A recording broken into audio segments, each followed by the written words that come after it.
It is a brand new episode of Flyers Daily, a Monday edition to wrap up development camp, prospect week, and much more. Some signings to get to also from PhiladelphiaFlyers.com, NHL.com, and HockeyBuzz.com. It is Bill Meltzer. Bill, it's been a rather busy week since we last spoke. A lot has happened, a lot to discuss, but we're on the heels of development camp, and the development camp scrimmage, not an evaluation camp, but one player in particular stuck out to me more than most, and that was definitely Hunter McDonald. No, for sure. It's really, he was drafted as an older prospect. So he was drafted at age 20, coming out of the U.S. Hockey League, and it played the 2 years in Northeastern, and just kept working his tail off, adding muscle, adding strength. I think other than injury, he was leading the entire NCAA in block shots per game his first year. And I had another injury this year. I missed that's a large part of the year. When he came back, he just built on that. And I thought also that Hunter was pretty impressive with the Phantoms late in the season. Agreed. In the playoffs. Yeah. So, that's a player who, there are things that I think Brent Flair touched on. There are still things he could work on. A little bit of his puck handling. But on the defensive side of it, gap control, stick on puck kind of plays, blocking shots, and willingness to play a physical game, and keeps tight gaps. All the things you look for is a shutdown type of defenseman for your middle or your third pair. I mean, he has all those things, and as a little older player too, so he has a little more experience under his belt. There's a bit of a numbers game right now on the blue line, particularly with Eric Johnson re-signing. You have to figure out Ronnie Adder. You have to figure out Andre. You have to figure out Ginning. But to me, McDonald's one of those guys who's in the mix. Maybe not for opening night, but I think this season, and it's going to be very interesting watching him in the prospects game, in September, with the rookies game, and then seeing how he fares in camp. What kind of a run can he make? Again, I would expect that he starts the year with Lehigh Valley, but he's not far away at all. Yeah. We saw him after the game yesterday off ice, and he has put on a ton of muscle. I mean, he is a big boy. And the thing that he has, Bill, is not something you can teach. It's not something you can develop. And it's the streak of mean. Yeah. He plays the game he didn't play that game, the prospects game scrimmage, in a mean way. They're ultimately in the same organization and the same team. He actually spoke to that. But he's got a Chris Pronger level of meanness to an opposition in him. And is he one of those players, but you look back, 2022, fifth-round pick, as you mentioned, an overage, but one of those players that is more built for the NHL game than he was for any of the levels to get there? No, for sure, and particularly because when he is playing his best, he plays with a lot of structure. Mm-hmm. And one thing is you move up the ladder, even compared to the American League, the NHL, it's a much more structured kind of game. So guys who can play within that structure tend to thrive there. Plus, you're playing with better players too. Yep. So you're making that 5 to 10 foot pass a lot of the times, and even if you put a hair off, put it in a skate or something, these guys will just be able to grab the puck and take off from there. But the biggest thing that I think he's learned in terms of learning to play within himself a little bit, I think it was even his first game last season. I think it was his first game. Ended up with a suspension for it. It was kind of an iffy hit. The guy was turning as he hit him, but for a guy as physical as he is, he doesn't typically take a lot of penalties, and he's very competitive. I actually thought that in this scrimmage that it worked against him a little bit, because you're saying he can't compete the way he does in a game situation, and so I would say out of his element, but not. It's not the same player you see in a game situation. He's one of those guys that does a lot of those little things really well. I think everybody in today's game, to different extents, of course, but everybody has to be able to retrieve pucks, make that first pass, those kind of things. I think he could tighten that up still a little bit, But in terms of the defensive part of it, which is the number one thing you want him for, again, I think he's really close. A lot of those things that with the younger players, sometimes you spend a lot of time teaching and reteaching. A lot of those things are areas he's already pretty good at. Yeah, the way he kills plays, Bill, I think is the thing defensively that I really liked. He did have some a really nice stretch pass in the game. But again, that's not what he's going to be at the NHL level. But to me, he looks like a guy that's moving up the depth chart and surpassing some guys along the way. Because I think how he may fit in the NHL. In watching the game, Bill, too, watching Denver Barkey, and I remember last year watching in his draft year, and although Denver doesn't look markedly older or he's bigger but not big, he still skates like he's floating like a hovercraft on the ice. But to me, that point in the year, Brian Smith brought it up, where he didn't make the World Juniors roster, and one of his teammates did, and he didn't pout about it. He ate when the teammate was gone. I think it was Easton Cowan. Yeah. And what he did at that time was it just elevated his game to another level. And I think we saw, when you look at the apples-to-apples comparison of development camp this year compared to development camp last year, which I think is a fair evaluation, to me, he's taken really big steps, and he looks like a player that's trending really well, and also a player that's going to be a hell of an entertainer. Yeah, I would say that over the last year, remember he was drafted as a center/winger. It's really a full-time winger now, which a lot of times you see that with the smaller guys out there, and they're just better suited to the wing. London now had him as a full-time winger this year. He was playing more and more wing as last year went on too, but that's his spot. He knows where he's going to play. And B, besides just being in all situations guy for London, he was one of the best penalty killers in really the entire CHL last year. And the Konechny kind of penalty killer at that level. I'm not saying do that in the NHL, but just that guy where he's going to grab a puck in D zone and he was off. He's going, yeah, he was gone, and he and Cowan, together, but also individually, they were a constant threat to create shorthanded chances that other teams. A lot of times you would see errant passes from the other side because they got a little jittery. They saw them lurking around the passing lane, and the play would be dead just because they, mishandled the puck somewhere. Now, will he do that as a pro? We'll see. Time will tell. But it's really nice to have a guy who has that background of being an upper end penalty killer. Particularly, we saw, what the Flyers penalty kill did at the NHL level this year. If Barkey could work to that, I don't think he's going to be the 100-point guy that he was in the Ontario League this year. I don't think that's going to be him. I think he's going to be more of a third line type. But he doesn't have to necessarily play power play in the NHL. He doesn't have to be the highest ice time guy, but he gets a lot out of his shifts. I think there's a lot of reasons why. Even a year ago, when he was just before he was drafted, Dale Hunter gained a lot of trust in him. He had him playing in all situations, and you saw it in the Ontario League playoffs a year ago. Of course, this year London won championship this year, and I thought Barkey put up some big contributions, and of course they took it all the way to the championship game of the Memorial Cup. That's a player I think that kind of hid in the weeds a year ago. I think if last year's draft were to happen now, for one thing, he's not available at the end of the third round. I think he goes in the top 50. Yeah.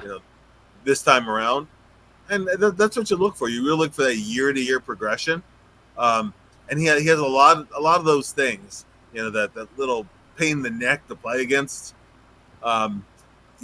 Gets under other team's skin. No, just a lot of those little things. And there's a lot of tenacity to his game.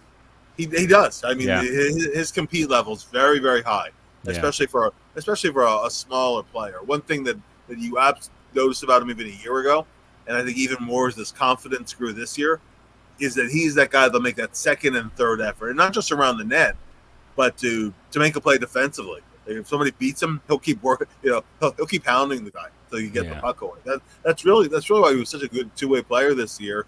And really, I think in the long term, what you're looking for him more necessarily that he's going to put those comparable point totals, but just all those little things he can do in roles that aren't necessarily the easiest to fill at the NHL level.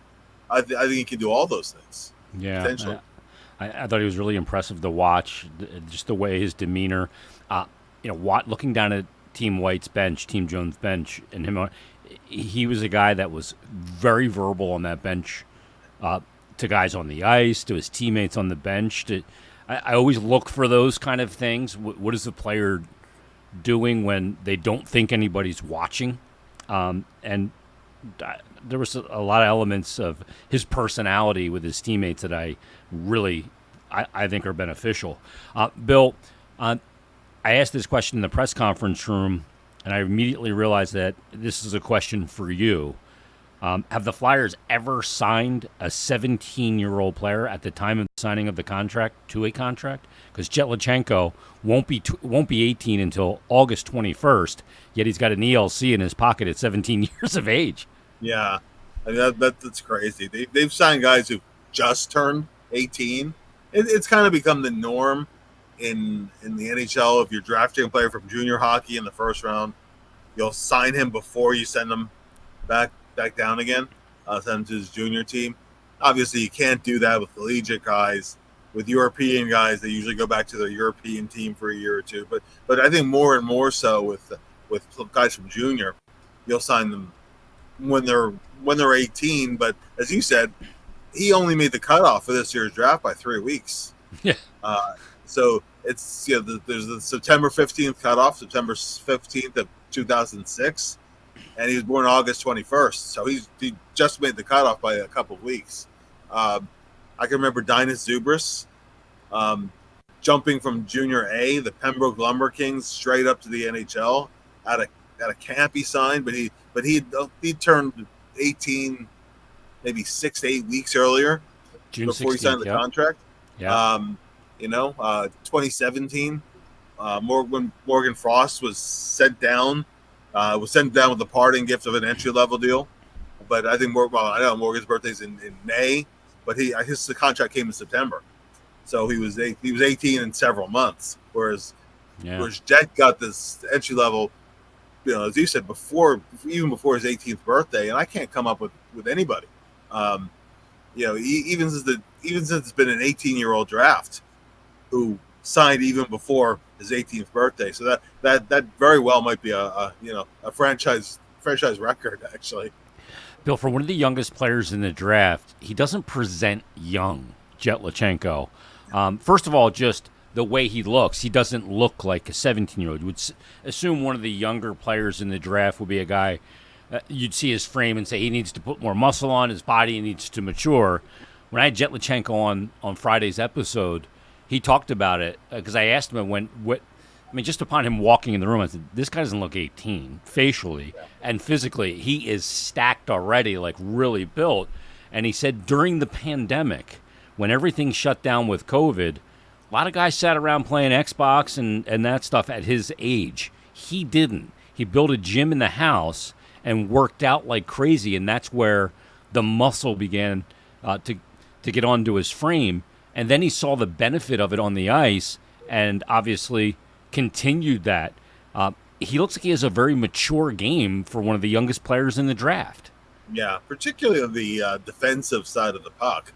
Oh, he was great in board battles in that game, the prospect game. Very, very good in board battles. Very good defending one-on-one. Yeah. He's not the tallest guy, as you said. He's thick.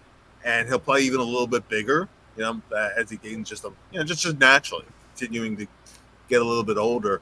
Not the tallest guy, but Mike Richards wasn't the tallest guy. Now they're going to play this. That he's going to be Mike Richards, but Mike Richards then ended up playing, at 5'11" at about 200 pounds. There's no reason Luchanko can't do that either. So, and I know when Peter Forsberg was drafted, again, not to say he's going to be Peter Forsberg. Just saying, when Peter was drafted, he was 5'10" and 185 pounds, and Forsberg ended up, playing a shade under. They listed him at 6 feet, but just a hair under 6 feet. but over 200 pounds. So it was never competing physically in the pros was never an issue, and I don't think it's going to ultimately be an issue either. And the other thing he did really well this year, figuring what the Flyers' needs are in the long term here, he had 33 power play points this year on a terrible team, and 30 of them were by assists. And I think it was Oliver Bonk was talking about. They call him a one-man power play entry. Yeah. Saw it last night in the development game too. He is very good at bringing the puck in, and a very good distributor too. Has work to do on his shot. Actually, a lot of work to do on shooting the puck and willingness to shoot. But in terms of natural playmaking ability, two-way ability, hockey sense, compete level, all the little details you look for, going to the right places, and I think ultimately, I think he's going to, in the long term, be a pretty good face-off guy too. Again, probably not at first, and as you gain some experience, they let you cheat a little bit, and you get better that way. I don't know if he'll ever be that big goal scorer, but if he does all those other things, including all the assists and making guys on his line better, if he scores, it's the bonus. If he can set up guys and rack up points that way, that's fine. I wouldn't even say it's impossible. Likely, I don't know, but not impossible that he could be a guy who, maybe at 19, and I doubt he'll do it this year, but maybe at 19, that's a guy who could be around camp towards the end of camp and be competing for a spot. Whether he makes it or not, I don't know. But he could be a guy I could see. Might get a look beyond that 10-game threshold. Exactly. Yeah. He might be ready for that, where he, is able to start the year, see if he's ready yet, that kind of thing. It wouldn't be this year, it'd be a year out. But I don't think those things are impossible for him. We'll see how he develops over the next year. He really kind of rose with a bullet in the second half of this year. I think I talked about it in the last podcast. Most of my watching him this year was based on a playoff series between Guelph and the Sioux Greyhounds and the World Juniors. Didn't really watch a lot of Guelph games this year otherwise. What I remember about the series against the Sioux was that the series was a walkover. Guelph got swept, and they got outscored 19-8 in that series. So you could notice anyone who was playing well on that side because it was so lopsided most of that series. And I'll tell you, Luchanko really competed, and he really held his own. That's why he ended up being top 20 in a lot of lists, and really going from top 20 to top 13 is not really a big stretch. It's not a big stretch at all, really. So say the Flyers reached to take him. If it's a reach, it was a very slight and based on a projection of him being a lot better this year and getting better the year after that. It's too early to say what he's going to develop into, but there's a lot of things to like about him. As you said, it's not you're not competing for NHL jobs right now. This is just a little rough idea in summer hockey, but I think a lot of the things that he showed in the under 18s, with that playoff series in the second half of that year, really hinted at a player who has a lot of upward mobility in what he can get to be. And hopefully he stays healthy, and you see that progression this next year.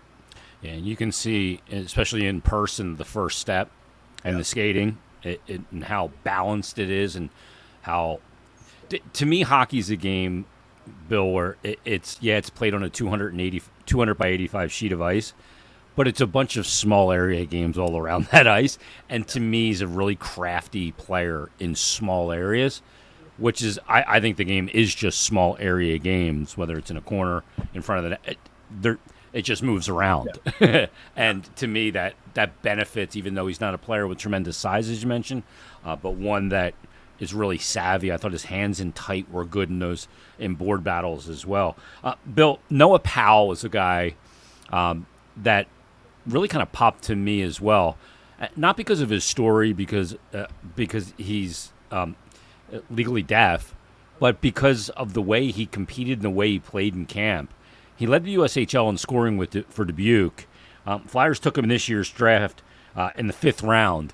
But to me, just the frame, he's got some work to do. He's a little raw in the skating and the way he moves up and down the ice. But to me, he was a pretty intriguing player to watch this week. He seemed to pop just every time. Every time you'd watch a practice or in that scrimmage, you got, who is it? Oh, there he is again. It's Noah Powell. You found yourself keep noticing him in positive ways. Yeah, and I thought Brent Flair described it well. He's one of those guys who the puck always seems to find because he goes to those areas down low. He goes to the areas near the net. One of the things you can see, from USHL highlights this past year, he's one of those guys who scored goals in different ways. Yeah, that jumped to me. He could tip goals in. He could score off a rebound. He could swoop around the net sometimes and elevate one over somebody. He could score from the slot a little bit higher sometimes. He had very deceptive hands at a quick release. And that's a great example of a player who was bypassed in the draft his first time around. Nobody took him a year ago. And then a year later, he got that much better. A great example for that, of course, is Wayne Simmons. Simmons, nobody touched him. The first year he was eligible for the draft. The next year he goes in the 2nd round, actually, to L.A. and was actually on the TSN. Boy, that's awfully early to take him. I thought you could have got him much later. And then Simmons showed exactly why L.A. took him. He went right to the NHL, and we all know what Simmer did during his career. And so much of that was the tenacity and the work ethic and the will to score. And Powell has a lot of those elements. Now he's not going to drop the gloves like Simmons did and say, boy, he might be the toughest guy pound for pound, but he's a hockey player. He's another guy who can play the game, who is part of an important piece in potentially a winning formula long term. You want a diversity in the organization in terms of different kinds of players, and particularly where the Flyers got him in the draft, there is a ton of work to do in his skating. But that being said, guys who have been worse skaters have gone on to have successful careers. It just he's going to have to put the work in. Yeah, and despite that skating, as Brent Flair said, the puck follows him around. That's because he's thinking the game, or anticipating, I guess is the right word, the game very well. Bill, there was a few players not in camp. It's optional for some of the guys that have been there, like an Emil Andre or a Tuamala, Kolosov as well. And I don't know where everything is with the Kolosov situation. I don't know if it is a situation.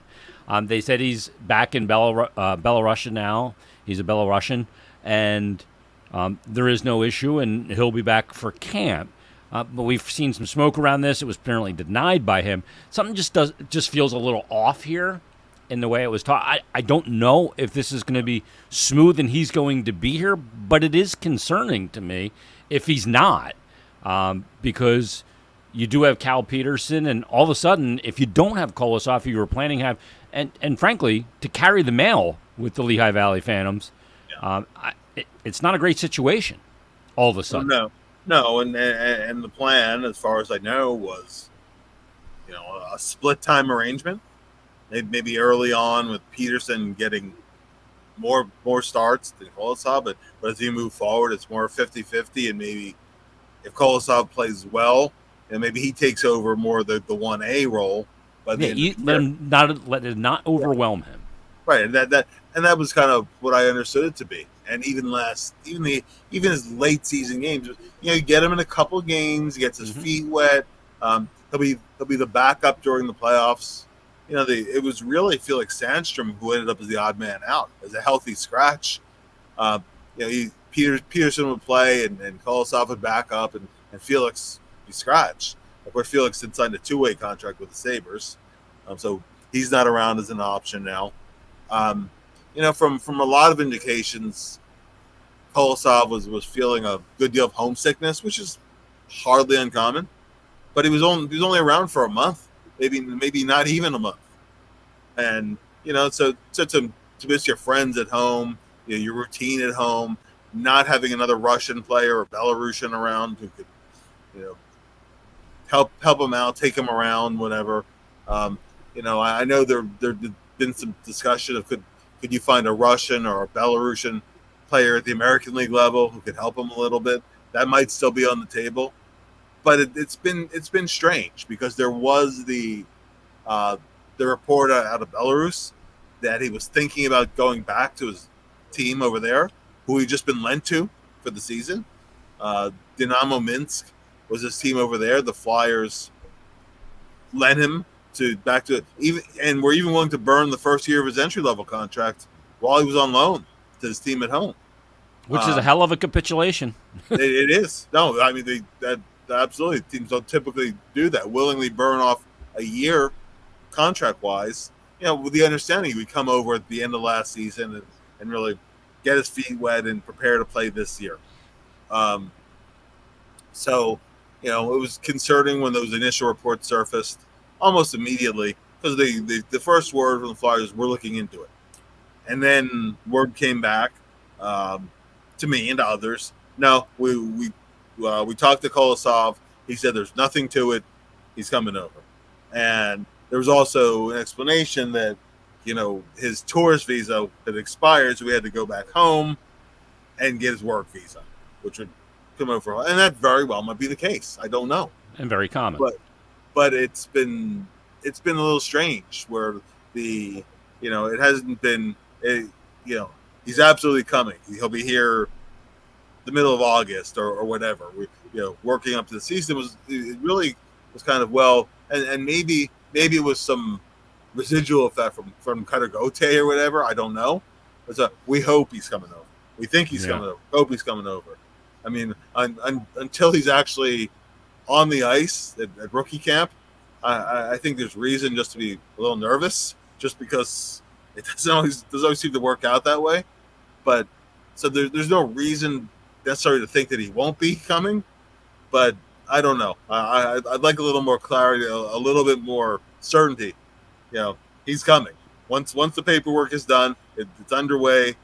That'll all be done. He'll be in camp, and we won't be talking about this when the season starts. Yeah, it doesn't feel definitive at the moment. And look, it wouldn't be the first time. It's nothing to do with the Flyers. Sometimes the culture shock for some of these players, it's they just go, you know what, this is what I thought I wanted, where I wanted, and they can't do it. If we're not understanding, he's got a young family. He's a young man himself, so there's a lot to consider there too. And I imagine coming, like if I went to Russia, didn't have another American there to help show me around, how lonely that would feel, being there, not being able to communicate. And I imagine what it would feel like at that age. Yeah, and I mean, it was only over a short time. There's also, natural personalities. When Igor Zamula came over, spoke very little, pretty halting English, but he was already one of the guys pretty quickly, and wanted to be that. And from everything I've heard, Kosov was a little bit detached, a little hesitant. And again, it's just a matter of personality, but maybe coming over in season 2, I think, is more daunting. It's hard right before a playoff run. Yeah. Try not to mess anything up. Exactly. So, I'm sure a million things went through his mind, and not feeling like he had someone he could speak to comfortably about it, which again is hardly an uncommon experience. But I think we'll all feel better after A, he's a very highly regarded prospect, and B, listen, you only have one more year. Pearson is signed. I don't think he fits in the long-term plan. We don't know if Fedotov's going to be long-term. Carter Hart obviously was not extended a qualifying offer. It still is a deep pool. I mean, Zavragin is still there coming off of a great year and whatnot. But the picture will look a lot nicer and a lot brighter and a lot more promising heading into next season, that if we know for certain. Yeah. That he'll be there. Yeah, no question. Bill, last thing, Danny Briere did extend a few guys. Eric Johnson gets the 1 year, $1 million, and that's for basically a 7-8 defenseman, kind of in that Mark Stahl mold. I don't expect pending injuries of players that we'll see more than 35 games of Eric Johnson. Best case scenario, I think we could see as little as 20. Then you see the extension beyond next year of Garnet Hathaway. He originally signed a 2-year deal. Now 2 years tacked on to that at the same exact AAV. Also, some restricted free agent signings. Bobby Brink, a 2-year, $1.5 million AAV. And just yesterday, Yegor Zamula signed a 2-year extension at 1.7 AAV. Any of these surprise you in any way, shape, or form? Or is this kind of chalk? I'm not surprised. Because The Garnet Hathaway one surprised me a little bit. Well, that it was. Yeah, I think a year early. Yeah, exactly. Usually those older guys, it's a little closer to. I guess the fact that as you said, he took the same AAV. I think that Garnett's been around long enough to know, and having been through it once, he knows that if he's not signed, chances are he's moved to the deadline. Yeah, he wants to put some roots in the ground. He's a big guy that's always been flipped around. Exactly, and so he likes it here. Wants to be part of helping build something long term. My only hesitancy is I think Garnett will be 36 or 37 by the end of the contract, because it's this season and 2 more after that. Yep. I think he'll be 36 at that time. I don't know. Sometimes guys at the lower end of the lineup, as physical as he is, I have a certain amount of concern of them holding up into their mid or later 30s. Now he's in great shape physically. You just look at him. Yeah. But and he's one of the team leaders and those kind of things too. But it's with the 1 year to go and the 2-year extension after that, I just hope he holds up for the duration of it, where he still is a factor in the lineup over the long haul. Short term, absolutely. And then the re-signings of Zamula as a restricted free agent and Bobby Brink. And actually, I wanted to bring up something to you with Bobby Brink, because I thought Brink showed a lot of flashes this year. Yep. Now that he was healthy, he's over the hip surgery.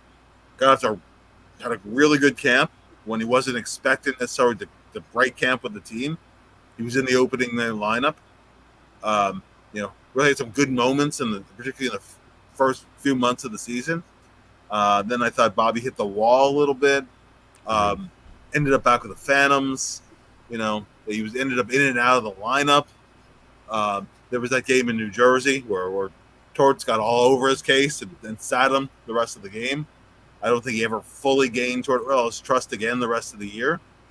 It's when he overstayed the shift. Yes. And yep. Yeah. It was 2 mistakes. One was right off of a face-off, and the other one was where he overstayed the shift. Yeah. And then after the second one, he got berated on and he sat the rest of the night. Yeah. Which that's how he handles players. But I do think that he's going to have another big camp. Agreed. And I think for him to succeed, to me, he's the guy who has to play in your top 9 and get power play time. Yeah, he's not a fourth-line player. He's just not. He's not going to be a fourth-line player. And you have Michkov coming in. Yeah, that's the question. Where does he fit, Bill? That's right winger, right? But, yeah. He's not an off-wing player. He's not, right, exactly. And Bobby's a smaller guy. So you want him in a mix of players in the right kind of a line situation. And I was looking at the numbers game right now. Unless you have trades, and there's often somebody gets injured. Maybe there is a deal before the season. But I was doing the math on it, right? And Michkov's going to have a spot in the most likely in the top 6, certainly in the top 9, but top 6 even to start. Konechny has a roster job locked up, and even though Tip is now on his off wing, that's another wing spot that you have. Farabee, Farabee primarily on the left wing, but he's played a little bit of right wing too. Forster. And Forster's coming off the big rookie year. You're running out of spots in the top 9 real fast. And then you have Hathaway, who, okay, fourth line, but another top 12 guy who will play regularly. And maybe Nick Delorier is an odd man out too, as your 12th or your 13th forward.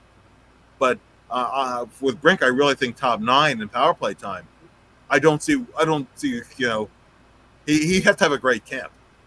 Because he's not rostering. He's not waiver exempt anymore. So if you want to send him down, you got to get him through waivers this year.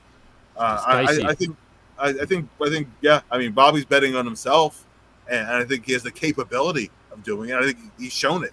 But I look at the numbers game, and I look at the roles in the team, and I look at what I think the trust level is coming in, and I think he's got a little bit of a tough road right now. I do. I don't know how you see it. I agree. I think for lack of a better term, there's a lot of storyline that's going to be written there, because I was thinking the same thing. I'm just going, where's the path? Who does he supplant if there aren't trades without an acquisition of the same position? How does it play out? I mean, you're already going to have 2 right wingers, I think, playing the off wing, and I think the 2 right guys for that are Tippett and Forster. I don't want an undersized winger playing on his offside. Yeah. I think that is a huge issue defensively. To do that, for a player to be able to handle the pressure that comes with that, with your back to a crashing D. I just don't think it's a good thing. I think the bigger frame guys like a Tippett, like a Forster, can play that offside, and where I can fit Michkov, Konechny, Farabee, and those pieces together. But again, where's the path for Brink? He's in this murky spot, and now that he's not waiver exempt, Bill, like if he's a guy that goes on the waiver wire, somebody's going to pick him up. Yeah. He is not going to clear. So I don't know how this plays out. And you're right, and Hathaway was extended for a reason. It's not to be a 13th forward. And you need a guy like that in the lineup. Yeah, where it goes, I'm not sure. The other signing, Bill, I didn't even bring it up, is Matvei Michkov. He signed his ZLC. So now he is signed, sealed, to be delivered. TBD, to be delivered. I talked to Danny Briere. He's going to be our guest on Wednesday's episode. And I believe he'll be coming in sometime in early August. They'll begin that process of acclimating him here, and all of the. He's got this huge culture shock that he's coming into as well. He has Zamula here, and they have some guys that can help. But it's like, I don't know if we can appreciate sometimes, Bill. We look at athletes and we see them for the 2 hours and 40 minutes and the 60 minutes of game time 3 to 4 days a week, and we look at them as mercenaries in a lot of ways. In some ways they are. But they are human the other 21 and a half hours of a day, 7 days a week. And I imagine you plop me into a different country, or plop you or anybody listening, there is an enormous adjustment to what it's to driving, to getting places, to knowing how to pay a bill. Like he's going to have help with all of this stuff, and there's going to be an enormous support structure put in place for him here. But still, even with that, it's not easy. It's not easy at all. I think everybody just relates it to personal experiences. And I remember Provorov came over, Bill, but he spoke better King's English than I do. Well, exactly. And he'd been over since he was 14. Exactly. Right? That's why. He'd been in North America over here with North American teammates, already spoke fluent English, barely any accent at all. Even then in the early stages there were adjustments, but even so, he was used to living in North America by the time he was here. Usually for Swedish players, there's cultural changes, but most of them speak already fluent English. The TV pro, the movies they go see are in English with Swedish subtitles, but in English. You can turn on the TV there. There's English program. They have a lot of the same chain restaurants. So it's an adjustment, but it's not a huge adjustment. It's something that in the course of a season, you're feeling comfortable with. They know what a Big Mac is. Exactly.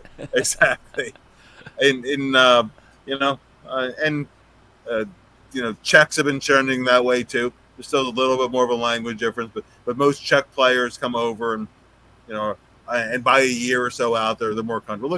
Look at how a guy like Jake Voracek adapted to life over here. Finns too. somewhat similar. It's still different with Russia, and I'm saying that I'm starting to say that when the Flyers alumni went to Russia, I think we all got a little taste of that. You're there, and we had to go to the rink up the block, so you might take the subway to go over, and of course all the signs are in the Cyrillic alphabet. So it might as well be in Greek or Chinese or whatever. You can't read a word of it. It's hard to find people who speak more than a word or two of English, so communication can be challenging. The food is very different, and we had people taking us everywhere. I mean, we had a team bus that was going from place to place to place. We're just walking around the city. You knew you were somewhere quite different. Yeah. And on the hockey level, where you're there all season, and there's the hockey part of it, and you learn enough terminology and enough language of the game to get by. But there's also the locker room culture. You go in the room, and there's all the joking around and all the conversation that goes on day to day, and all the guys look forward to that, and they have their groups of their room, and they try to make the new guys fit in. In fact, I think that actually teams have gotten way better at that, and they're realizing that with players helping these guys fit in. Even you might have a North American team like Scott Lawton, he'll do whatever he can to help. Yeah. Right. Zamula's already been through this, and he speaks the same language. He'll be a huge help.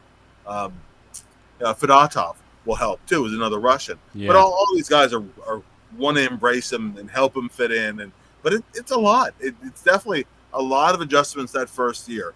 On the ice, stylistically, just where you're communicating back and forth and you're getting feedback from the coaches, and they're asking you, do you understand? And the tendency is just to nod and say yes. Yeah. Whether you have a clue. Yeah, whether you do or you don't. Yeah. And then you repeat the mistake, and it's like, I thought you understood.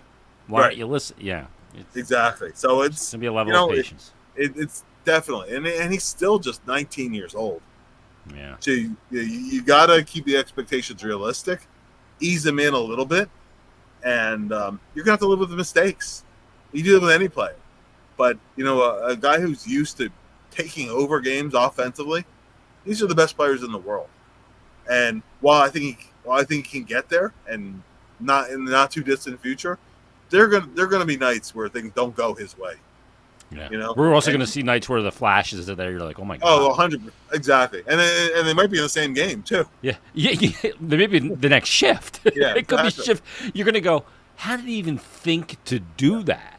Yeah. I think great players, they don't think, and they just do, and they're so creative and skilled that they just do things, and that's why they're so hard to defend, because there's no tell of what I'm about to do. I remember back in 2010, Bill, I was in Montreal for the final, and on the off day, I went across the street to get something to eat. It was like a Reading Terminal Market down the street from the Bell Center, and I'm in there. I'm trying to buy like some lunch, and the woman goes, "We don't take American money. You need to get Canadian money." So I said, "Is there an ATM machine?" A Mac machine, I probably said, because I'm from Philly. And she pointed down the thing, and I go, okay, I'll be right back. And I went down there, and I'm fumbling with this machine. Everything's in French, and there's this line building behind me. And I'm going, oh my God, like there's people behind. I don't know what I'm doing. And finally, I turn around to the guy. The guy goes, what are you trying to do? I go, I'm trying to get money out of the ATM machine. He goes, this isn't an ATM machine. This is the train ticket machine. These people are trying to catch a train. My dumb ass is trying to tap it to get money to get a salad for lunch. Yeah. and I'm in Quebec. That's funny. Yeah. I wasn't even in Siberia. I didn't have quite that experience, but I do remember in Russia, you go there and you take a few hundred American in spending money. Yeah, and convert it to rubles. It's worthless. If you didn't change it over, there's nowhere that takes it. Yeah. You just blow your nose with it with a hundo. Yeah. That's how useful it is. So you get home. And then you go to the hotel where they might change the money over, but they give you the worst possible exchange rate. Yeah, they're making it up as they go. Yeah, exactly. So these are all learning experiences. When you're somewhere in the front. And he said that's even Montreal. That's pretty darn close. So. Yeah, seriously, I could drive there and be there tonight. Bill, excellent stuff. Everybody, thanks for listening. Thanks for watching. Danny Briere, Flyers General Manager, will be our guest on Wednesday's episode. Flyers Daily was presented by Ticketmaster. Make more memories live. We'll talk to everybody Wednesday on a brand new Flyers Daily.